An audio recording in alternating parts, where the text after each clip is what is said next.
Warren now emerges as the new face of the radical, obstructionist, protesting, alt-left Democratic Party, and she appears willing to do and to say anything that will hurt President Trump and, of course, sell her new book. Now, tonight we will expose who Senator Warren really is, and that is tonight's opening monologue. And Senator Elizabeth Warren, who has a very controversial past, which we will get to in just a minute, is now taking the lead on attacking and obstructing President Trump. Now, last night, Warren took to the Senate floor to smear and slander Jeff Sessions. It got so bad that the Majority Leader, Mitch McConnell, had to invoke Rule 19, which states, quote, "No senator in debate shall directly or indirectly by any form of words impute to another senator or to other senators any conduct or motive unworthy or unbecoming of a senator." But of course, Senator Warren didn't stop there. She followed up her Senate floor performance by declaring that Democrats are now the party of opposition. Watch this. The way I see it is that Democrats have the minority in the House, the minority in the Senate, but that does not make us the minority party. We are the party of opposition, and that is our job. In other words, the party of what? Madonna, Ashley Judd, Occupy Wall Street, Black Lives Matter?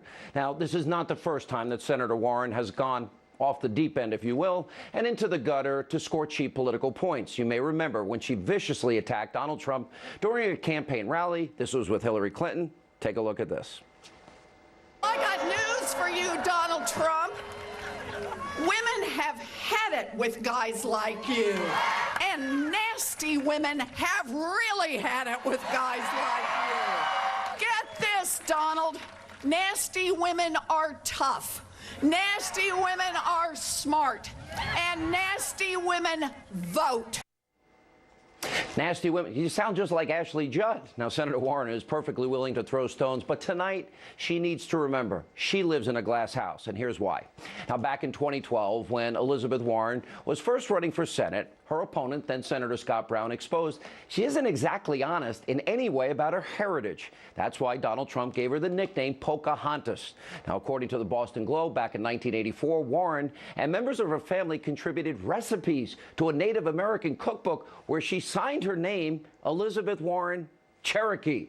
Then in 1986, Warren listed herself as a, quote, minority in the American Associate of Law School's Directory of Faculty, which is commonly used by recruiters. And then in the early 1990s, she was hired by Harvard as a law professor, and the university actually touted Warren's phony ancestry. And then in 1995, Elizabeth Warren, she stopped listing herself as a minority after she took a tenured position at Harvard Law School. Of course, after being exposed as fake Pocahontas, she claimed that she didn't know Harvard had used her unconfirmed heritage to appear more diverse. Warren also denied that she ever used her unproven lineage to gain a professional advantage. Instead of coming forward and being honest, back in 2012, during the height of the controversy, Warren instead lied and said this. As I said, these are my family stories. I have lived in a family that has talked about Native American, and talked about tribes since I've been a little girl.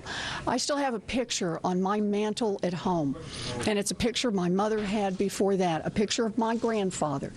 And my Aunt Bee has walked by that picture at least 1,000 times, remarked that her father, my papa, had high cheekbones like all of the Indians do, because that's how she saw it. And she said, and your mother got those same great cheekbones, and I didn't. She thought this was the bad deal she had gotten in life. Being Native American has been part of my story, I guess, since the day I was born. I don't know any other way to describe it.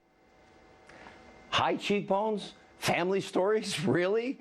Now, that's fake Pocahontas as proof that she's a Native American. Now, the truth is, there is zero proof to back up Elizabeth Warren and her lie. In fact, the 2012 scandal didn't stop her from writing about these, quote, family stories and high cheekbones in her 2014 book. Now, as you can imagine, the scandal over fake Pocahontas' heritage isn't the only stain on her record. Senator Warren is as far left as Democrats come. You might remember back in 2011 when she said this. There is nobody in this country who got rich on his own. Nobody.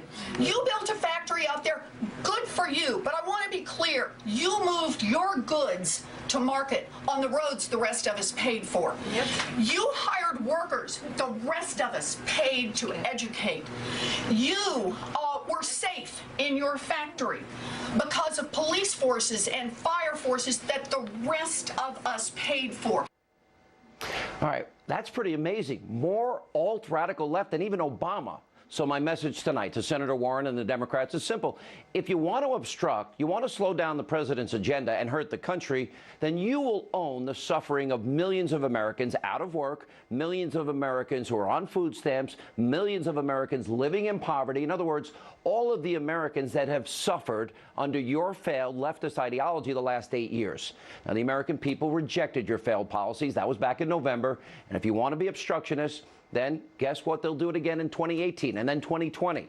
And by the way, President Trump is not going to roll over. He's going to fight back like he always does. Here's President Trump talking earlier today about the legal challenge to his temporary travel ban. Take a look.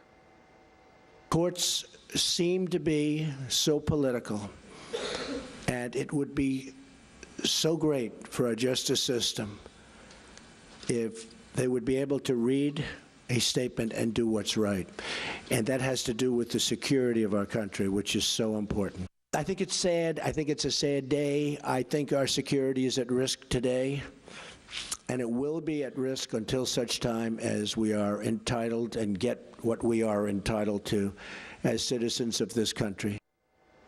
Now, let me be very clear to fake Pocahontas and all her leftist friends. If your obstruction, if your judge shopping results in terrorists gaining entrance to this country, and if Americans are killed, it will be all of you, not President Trump, that have blood on your hands, and it is you who are choosing to gamble with the lives of the American people over the slight inconvenience of a few visitors to this great country of ours. Here now with reaction from the American Center for Law